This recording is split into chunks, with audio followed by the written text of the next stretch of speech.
Okay students, Shri Digant school of science के आज के वीडियो भाग 4 में आपका स्वागत है। अभी तक भाग 3 तक हमने पार्ट 1 रासायनिक अभिक्रिया एवं रासायनिक समीकरण की सभी प्रक्रियाओं को स्लाइड के द्वारा समझा है, लेकिन आज हम उन सभी प्रक्रियाओं को प्रैक्टिकल रूप करके समझेंगे। ठीक है, तो हम अब प्रारंभ करते हैं। सबसे पहली प्रक्रिया ऑक्सीडेशन की प्रक्रिया समझने के लिए हम मैग्नीशियम की पट्टी को स्प्रिट लैंप की सहायता से ऑक्सीजन में जलाने का प्रयत्न करेंगे।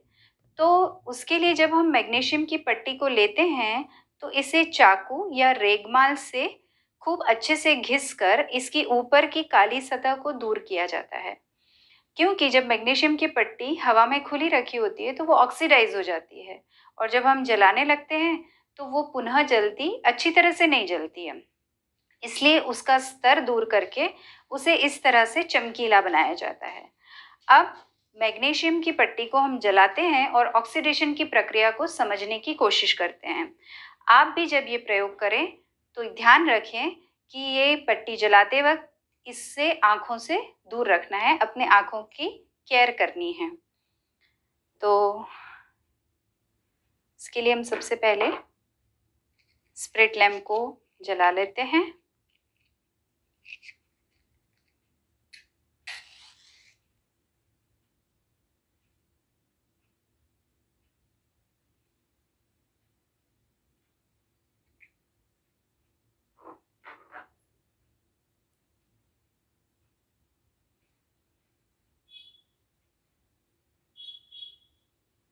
मैग्नीशियम की पट्टी को मैं जला रही हूँ और आँखों से इसको अत्यंत दूर रखकर जलाना है, क्योंकि ये तीव्र प्रकाश के साथ जलेगी।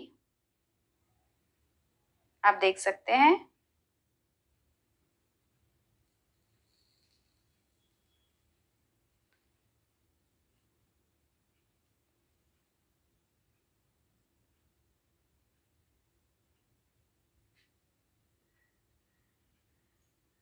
देखिए, वॉच ग्लास में ये सफेद रंग का चूर्ण आप देख सकते हैं। ये सफेद रंग का चूर्ण मैग्नीशियम धातु के ऑक्सीजन की उपस्थिति में जलने के कारण उत्पन्न हुआ है और इसी को हम मैग्नीशियम ऑक्साइड कहते हैं। आप देख सकते हैं। आइए ये प्रक्रिया किस तरह से होती है इसे थोड़ा सा समझ लेते हैं। ये उपचयन यानी ऑक्सीडेशन की प्रक्रिया है। इसमें देखिए, मैग्नीशियम धातु ऑक्सीजन के साथ जुड़ती है तो मैग्नीशियम ऑक्साइड बनता है। और ये हमने देखा हुआ है कि जब किसी भी धातु के साथ ऑक्सीजन जुड़ती है और ऑक्साइड बनते हैं उसे उपचयन प्रक्रिया कहते हैं। ये प्रक्रिया इस तरह से समझी जा सकती है। अब हम एक विस्थापन प्रक्रिया को एक उदाहरण द्वारा यानी प्रैक्टिकल द्वारा समझते हैं। देखिए, मैंने एक टेस्ट ट्यूब के अंदर थर्मामीटर लगाया है और मैंने इसको ऑन पे किया हुआ है। यह भी कमरे का तापमान बता रहा है। ठीक है, यहाँ पर ये 29.3 जितना बता रहा है। अब हम इस टेस्ट ट्यूब में मंद H2SO4 डालते हैं।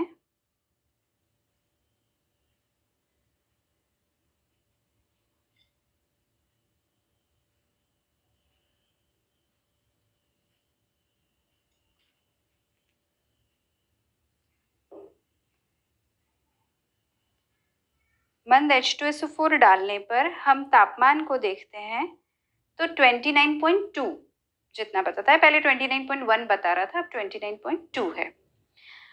देखिए कि अब हम H2SO4 के अंदर जिंक ग्रैन्यूल्स यानी जिंक के टुकड़े डालते हैं तो क्या प्रक्रिया होती है।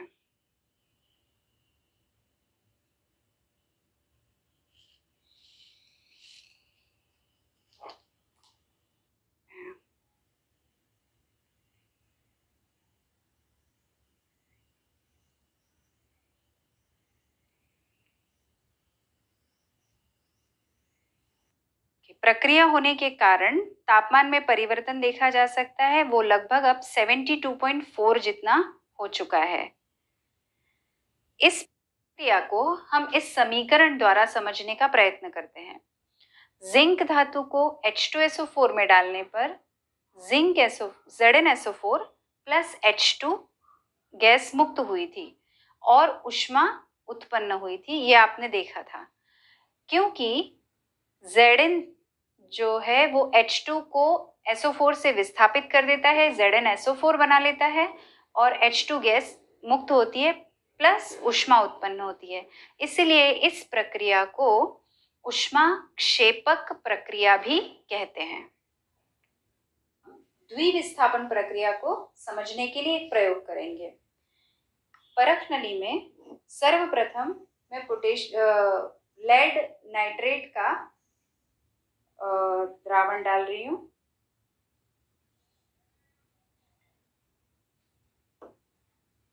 उसमें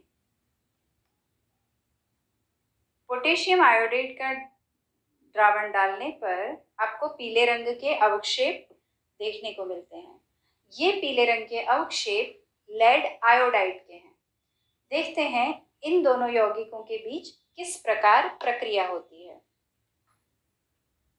इनके बीच होने वाली प्रक्रिया को द्विविस्थापन प्रक्रिया कहते हैं। द्विविस्थापन प्रक्रिया आयनों की परस्पर अदला बदली से होती है, लेकिन आयन किसके? प्रक्रिया में भाग लेने वाले दो यौगिकों का आयनीकरण होता है और प्रथम यौगिक का धन आयन दूसरे यौगिक के ऋण आयन से जुड़कर एक यौगिक बनाता है और इसी प्रकार प्रथम यौगिक का ऋण आयन दूसरे यौगिक के धन आयन के साथ जुड़कर अन्य यौगिक बनाता है। अर्थात यहाँ पर इस प्रक्रिया में धन लेड ऋण आयोडाइड के साथ जुड़कर लेड आयोडाइड और ऋण नाइट्रेट धन पोटेशियम के साथ जुड़कर पोटेशियम नाइट्रेट बनाता है। अब हम वियोजन प्रक्रिया के प्रकारों में ऊष्मीय वियोजन को समझने के लिए एक प्रयोग करेंगे। इसके लिए सर्वप्रथम हम स्पिरिट लैंप जलाएंगे।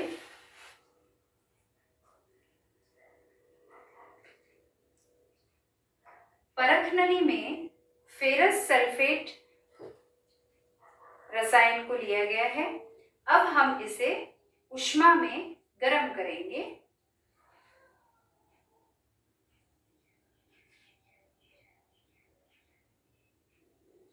देखते हैं कि इसमें क्या प्रक्रिया होती है।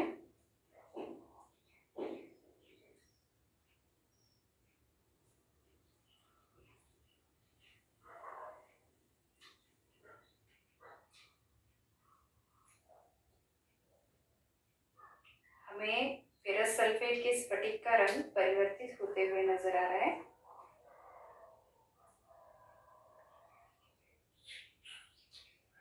और परख नली में से गैस मुक्त होती हुई दिखाई दे रही है।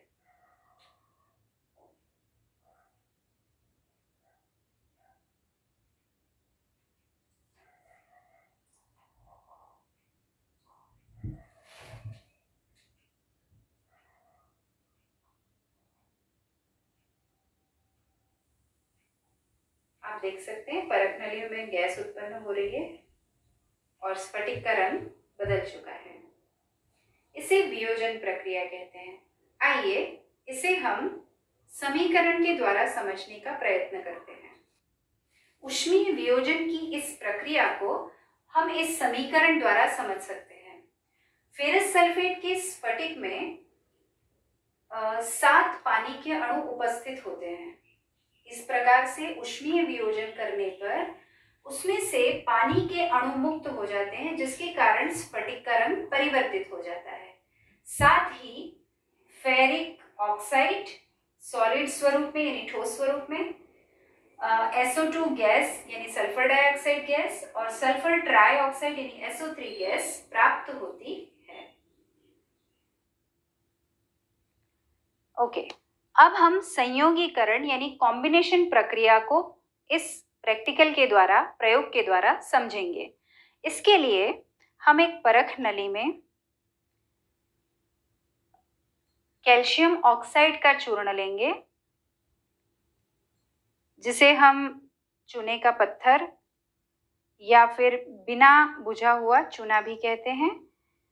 इसके बाद इसमें धीरे धीरे जल मिलाना है।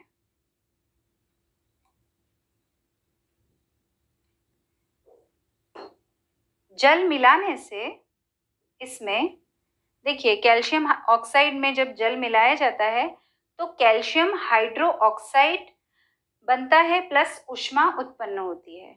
तो इस परख नली को बाहर से स्पर्श करने पर यह आभास होता है कि इसके तापमान में वृद्धि हुई है।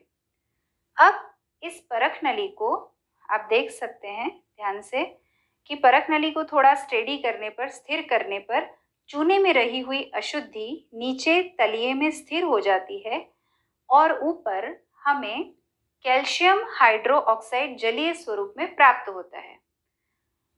इस परख नली को थोड़ी देर रखेंगे तो हमें अच्छा विलयन प्राप्त होगा, लेकिन मैंने वो विलयन पहले से तैयार करके रखा हुआ है।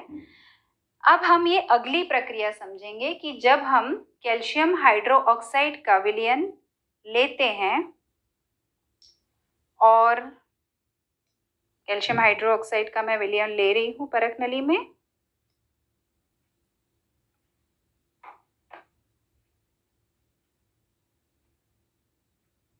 और उसमें जब CO2 ऐड करवाया जाता है, यानी कैल्शियम हाइड्रोक्साइड के साथ जब CO2 की प्रक्रिया होती है तो CaCO3 मिलता है। तो कैल्शियम हाइड्रोक्साइड तो परख नली में हमारे पास है। अब हम इसमें CO2 कैसे ऐड करेंगे? तो हम जानते हैं कि जब हम श्वसन की प्रक्रिया करते हैं तो श्वासोश्वास में, श्वास जब बाहर निकलता है तो कार्बन डाइऑक्साइड गैस श्वसन में बाहर निकलती है।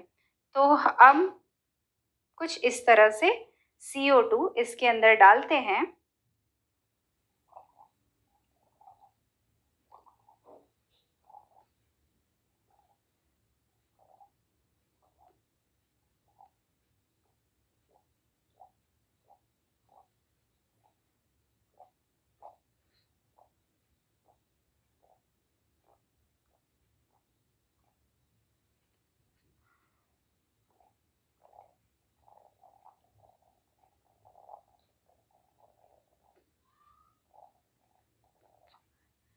आपको इस CaOH ट्वाइस और इस परख नली के द्रावण में कोई अंतर नजर आ रहा है? जी हाँ, इसका रंग दूधिया हो चुका है। इसका मतलब इस परख नली में कैल्शियम कार्बोनेट बना है, अर्थात कैल्शियम हाइड्रोक्साइड के साथ जब CO2 की प्रक्रिया होती है तो कैल्शियम कार्बोनेट बनता है। यही प्रक्रिया हम अपने दैनिक जीवन में बहुत बार देख चुके हैं कि जब हम दीवारों पर चूने के द्वारा पेंट करते हैं, पोताई करते हैं, तो वो हवा के कार्बन डाइऑक्साइड के साथ प्रक्रिया कर कर एक चमकीली परत का निर्माण करती है। वो चमकीली परत CaCO3 की होती है। विद्युत विभाजन। હવે આપણે પાણીનું વિદ્યુત વિભાજન એટલે કે પાણી કા વિદ્યુતીય વિયોજન ના વિશે અભ્યાસ કરીશું। પાણી એટલે કે H2O વિદ્યુત માંથી હાઇડ્રોજન અને ઓક્સિજન બે વાયુઓ છૂટા પડશે। જ્યારે આપણે પાણીની અંદર વિદ્યુત પ્રવાહ પસાર કરવામાં આવે છે ત્યારે પાણીના ધન ધ્રુવ એટલે કે એનોડ ઉપર હાઇડ્રોજન વાયુ અને ઋણ ધ્રુવ એટલે કે कैथोड ઉપર ऑक्सीजन वायु मुक्त થાય છે। हिंदी मीडियम के बच्चों के लिए समझाते हैं कि जब पानी का विद्युत वियोजन किया जाता है तब पानी के अंदर हम विद्युत धारा प्रवाहित करते हैं और इस धारा के कारण यहाँ विद्युत धारा डीसी विद्युत प्रवाह है, तो उसमें धन ध्रुव यानी कि एनोड पे हाइड्रोजन गैस और कैथोड यानी कि ऋण ध्रुव पे ऑक्सीजन गैस मुक्त होगी। इस प्रक्रिया को हम प्रैक्टिकली देखते हैं। यहाँ पे हमने एक बीकर में दो रबर के बूच के ऊपर धन और ऋण ध्रुव बनाया हुआ है। धन ध्रुव અને ઋણ ધ્રુવ બનાવવા માટે આપણે અહીંયા એક વાયર ની સાથે બે સ્ક્રૂને જોડ્યા છે અને એને અવાહક રબરના બોચ ઉપર મૂક્યા છે। આ છે બેટરી જે મેં 12 વોલ્ટ પર સેટ કરેલી છે અને આને જ્યારે ઓન કરીશું ત્યારે આમાંથી વિદ્યુત પ્રવાહ પસાર થશે। બંને કસનળી લીધેલી છે। બે કસનળીની અંદર મેં પાણી ફૂલ ભરેલું છે। હવે એક એક કરીને આ કસનળીને ગોઠવવાની પદ્ધતિ બહુ વિશિષ્ટ છે। જ્યારે હું આ કસનળીની અંદર પાણીની અંદર મૂકવા જઈશ ત્યારે પહેલા તો આ કસનળીને બરાબર અંગૂઠાથી બંધ કરીશ, જેથી કરીને હું ઊંધી કરીશ તો પણ એમાંથી પાણી બહાર નહીં આવે। એના પછી આની અંદર જ્યારે પાણીની અંદર મૂકીશ ત્યારે હું અંગૂઠો છોડીશ અને પાણીમાંથી હવા અંદર ના જાય એનું હું ખાસ ધ્યાન રાખીશ। આ પહેલી કસનળી આપણી પાણીની અંદર જતી રહી છે। હવે આની અંદર બહારની કોઈ હવા પ્રવેશવાની નથી। એ જ રીતે હવે હું બીજી કસનળી લઈશ અને બીજી કસનળીને પણ બરાબર અંગૂઠાથી બંધ કરીશ અને એની અંદર પાણીની અંદર મૂકી દઈશ, જેથી કરીને બહારની કોઈ હવા ના પ્રવેશે અને પછી એને પણ ઋણ ધ્રુવ પર કે બીજા એક ધ્રુવ પર ગોઠવી દઈશું। હવે આ સીધી રહે એના માટે મેં એક ટ્રાન્સપરન્સી લીધેલી છે અને બંનેની ઉપર કવર કરી દઉં છું, જેથી કરીને બંનેને તમે સીધી જોઈ શકશો। આપણે સીધી રાખી શકીશું। હવે તમે આ બંને કસનળીને સીધી જોઈ શકો છો।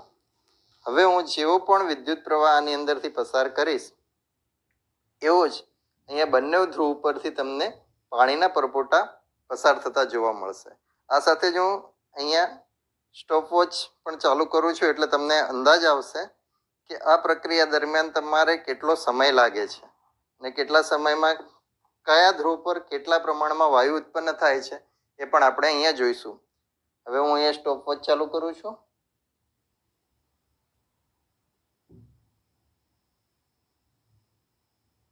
અને સાથે સાથે હવે અહીંયા વિદ્યુત પ્રવાહ પસાર કરવાનું સ્ટાર્ટ કરીએ છીએ। વિદ્યુત પ્રવાહ પસાર કરતાની સાથે જ તમે જોઈ શકો છો કે અહીંયા પાણીની સાથે જ હવાના પરપોટા ઉત્પન્ન થવાના ચાલુ થઈ ગયા છે બંને બાજુ, અને આ હવાના પરપોટા ધીરે ધીરે અહીંયા હવાના સ્વરૂપમાં જમા થશે, જે તમે અહીંયા જોઈ શકો છો। જો વિદ્યાર્થી મિત્રો, અહીંયા હવાના પરપોટા ઉપર આવતા તમને જણાશે બંને તરફ, પણ એક તરફ એ હવાના પરપોટા ખૂબ ઝડપથી ઉપર આવી રહ્યા છે, બીજી તરફ ધીરે ધીરે આવી રહ્યા છે।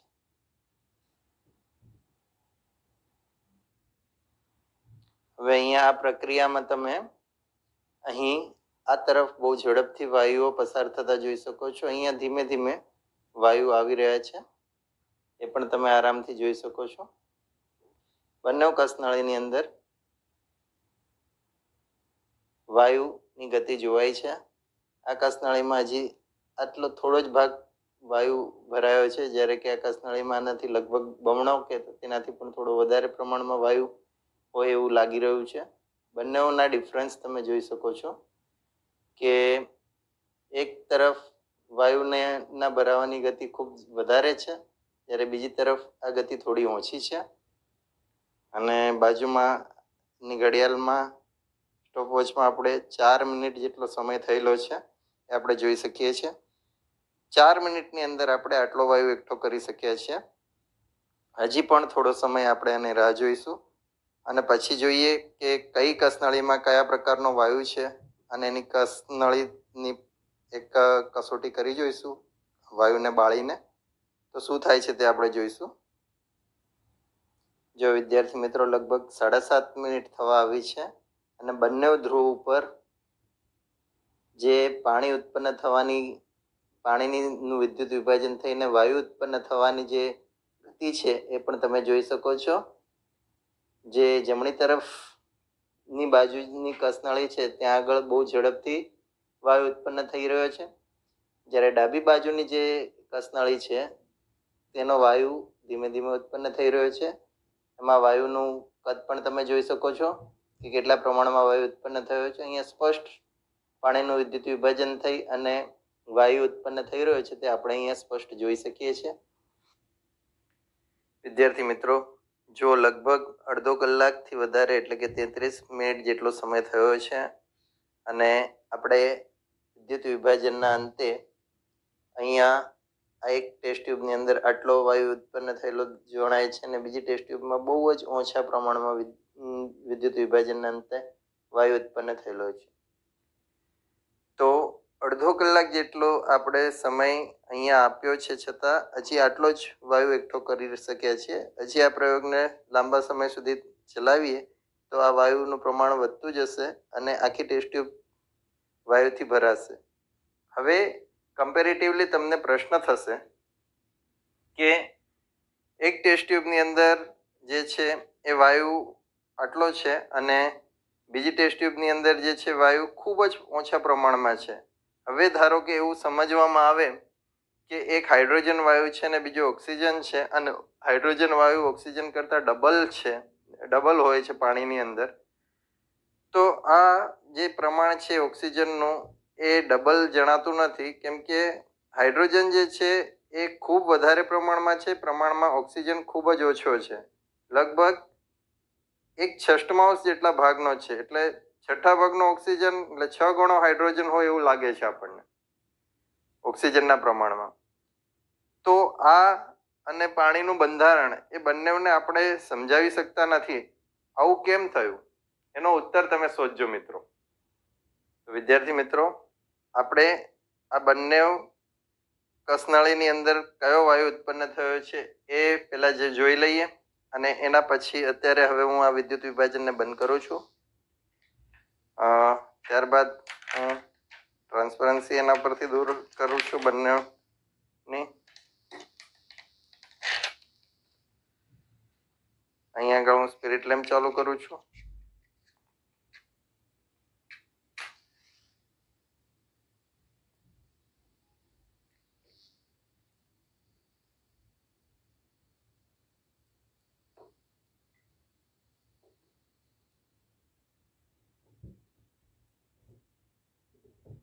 હવે આપણે સાવચેતીપૂર્વક પહેલી કસનળીને હું બહાર કાઢું છું કે જેથી કરીને એની અંદર બીજો કોઈ વાયુ ના ઘૂસી જાય. અને હવે હું આને આ સ્પિરિટ લેમ્પની નજીક લાવું છું. જો આ ધડાકા સાથે ફૂટ્યો આ વાયુ, એનો અર્થ કે આ ટેસ્ટ ટ્યુબની અંદર જે વધારે વાયુ હતો તે હાઇડ્રોજન વાયુ હતો. એ જ રીતે આ બીજી ટેસ્ટ ટ્યુબને પણ હું સાવચેતીપૂર્વક લઈ જાઉં છું અને એ વાયુને અહીં આગળ લાવું છું. આ સ્પિરિટ લેમ્પની થોડીક જ્યોત વધારે પ્રમાણમાં બળી, મતલબ કે આ દહન પોષક વાયુ હતો, એટલે કે ઓક્સિજન વાયુ હતો. ટૂંકમાં આ પાણીના વિદ્યુત વિભાજનથી આપણે એટલું જાણી શકીએ છીએ કે પાણીના વિદ્યુત વિભાજનથી આપણને બે વાયુ મળે છે, એક હાઇડ્રોજન વાયુ અને બીજો ઓક્સિજન વાયુ. હવે મેં તમને આગળ જણાવ્યું હતું એ રીતે તમને પ્રશ્ન થશે કે હાઇડ્રોજન વાયુ ખૂબ વધારે પ્રમાણમાં ઉત્પન્ન થયો ઓક્સિજનના પ્રમાણમાં. જે રીતે રાસાયણિક સૂત્ર છે H2O, 2 હાઇડ્રોજન અને 1 ઓક્સિજન, એના બદલે અહીં તો 6 ગણો 7 ગણો હાઇડ્રોજન અને 1 ભાગ ઓક્સિજન હોય એવું લાગતું હતું. આના પ્રશ્નોના ઉત્તર શોધવા માટે થોડોક તમે પ્રયત્ન કરજો કે આવું કેમ થયું. ક્યાંકથી તમે પ્રશ્નનો જવાબ શોધવાનો પ્રયત્ન કરજો. તમને થોડીક હિન્ટ આપું છું કે પાણીની અંદર જે હાઇડ્રોજન વાયુ છે એ હાઇડ્રોજન વાયુની ઘનતા અને ઓક્સિજન વાયુની ઘનતામાં શું ફેર છે, શું તફાવત છે એ તમે સર્ચ કરજો. બીજો પ્રશ્ન, બીજી હિન્ટ આપું છું કે પાણીની અંદર ઓક્સિજનની દ્રાવ્યતા અને હાઇડ્રોજનની દ્રાવ્યતામાં શું ફરક છે એનો તમે તપાસ કરજો અને પછી આ પ્રશ્નનો ઉત્તર શોધવાનો પ્રયત્ન કરજો. અત્યાર સુધીનો વિડીયો સ્ટોપ કરીને આગળ જોવાનું બંધ કરી અને તમે તમારે આ પ્રશ્નનો ઉત્તર શોધજો. મેં હિન્ટ આપી છે એ પ્રમાણે. છતાં ના મળે તો જવાબ જાણી લો કે પાણીની અંદર હાઇડ્રોજનની દ્રાવ્યતા ખૂબ ઓછી છે, પ્રમાણમાં ઓક્સિજનની દ્રાવ્યતા વધારે છે, એટલે જ પાણીના જલચર જીવજંતુઓ પાણીની અંદર ઓગળેલો ઓક્સિજન શ્વસનમાં લઈ શકે છે. હાઇડ્રોજનની દ્રાવ્યતા ઓછી છે એટલે આ જળ વિભાજનની અંતે ઉત્પન્ન થયેલો ઓક્સિજન જે હતો એ થોડો વધારે પ્રમાણમાં હાઇડ્રોજન કરતાં વધારે પ્રમાણમાં પાણીમાં દ્રાવ્ય થયો છે અને એટલે એ આપણને ઓછા પ્રમાણમાં મળ્યો છે. મારી પહેલી હિન્ટ હતી બંને વાયુની જે ઘનતા છે એમાં પણ ફરક છે. હાઇડ્રોજન વાયુની જે ઘનતા છે એ ખૂબ જ વધારે હાઇડ્રોજન વાયુની ઘનતા ખૂબ ઓછી છે એટલે કે વધારે જગ્યા રોકે છે અને ઓક્સિજન વાયુની ઘનતા છે એ હાઇડ્રોજન કરતાં પ્રમાણમાં ઘણી ઓછી છે અને એટલે એ ઓછી જગ્યામાં વધારે પ્રમાણમાં રહી શકે છે. એટલે જ હાઇડ્રોજન વાયુ પ્રમાણમાં હલકો છે ને એટલે જ હાઇડ્રોજન ગેસને જો ફુગ્ગામાં ભરશો તો એ હવામાં ઉપર જતો રહેશે તમારો ફુગ્ગો. એટલે કે એની ઘનતા એ સામાન્ય હવા કરતાં ખૂબ જ ઓછી છે હાઇડ્રોજન વાયુની ઘનતા. એટલે વધારે જગ્યા રોકે છે એટલે આ કસનળીમાં વધારે પ્રમાણમાં હાઇડ્રોજન વાયુ ભરેલો દેખાયો છે પણ એ વધારે પ્રમાણમાં હાઇડ્રોજનના અણુઓ નથી. એટલે પાણીનું તો વાસ્તવિક સૂત્ર તો H2O જ છે. આ તમારા પ્રશ્નનો ઉત્તર છે. આશા રાખું છું કે આ પ્રશ્નનો ઉત્તર તમે જાતે શોધ્યો હશે પણ અહીંયા મેં એનો ઉત્તર ફરીથી બતાવી દીધો છે અને આ જ અને આવા ઘણા બધા પ્રશ્નો અને એના ઉત્તરોનો વૈજ્ઞાનિક હલ પ્રેક્ટિકલથી શોધવાનો પ્રયત્ન કરીશું આગળના વિડીયોમાં. ત્યાં સુધી આવજો મિત્રો. વિદ્યાર્થી મિત્રો, હવે અહીંયા આપણે સિલ્વર ક્લોરાઇડનું પ્રકાશી વિઘટન જોઈશું. આ માટે સૌપ્રથમ આપણે સિલ્વર નાઇટ્રેટનું દ્રાવણ અને NaCl એટલે કે સોડિયમ ક્લોરાઇડના દ્રાવણને ભેગા કરીશું જેથી કરીને સિલ્વર ક્લોરાઇડના આપણને સફેદ અવક્ષેપ મળશે. આ સફેદ અવક્ષેપને આપણે ફિલ્ટર પેપર વડે ગાળી લઈશું અને સાથે સાથે એને ડિસ્ટિલ વોટરથી વોશ પણ કરી લઈશું જેથી કરીને આ ગાળેલા અવક્ષેપને આપણે એક વોચ ગ્લાસમાં મેળવી શકીશું અને વોચ ગ્લાસમાં જ્યારે આપણે આ અવક્ષેપને લઈએ છીએ ત્યારે એને અંધારામાં સૂકવીશું.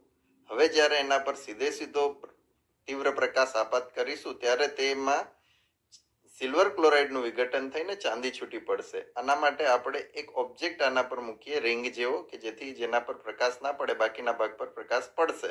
હવે આના પર તીવ્ર હેલોજન લેમ્પથી આપણે પ્રકાશ આપાત કરીએ છીએ. થોડી વાર રહીને જોઈએ તો શું થાય છે. જુઓ, પ્રકાશ આપાત કરતા થોડી વાર રહીને જે રિંગ ભાગ હતી ત્યાં આગળ પ્રકાશ ન પડ્યો એટલે અહીંયા વિઘટન થયું નથી. આમ પ્રકાશ વડે સિલ્વર ક્લોરાઇડનું વિઘટન થઈને સિલ્વર છૂટી પડે છે જે આપણે અહીંયા જોઈએ.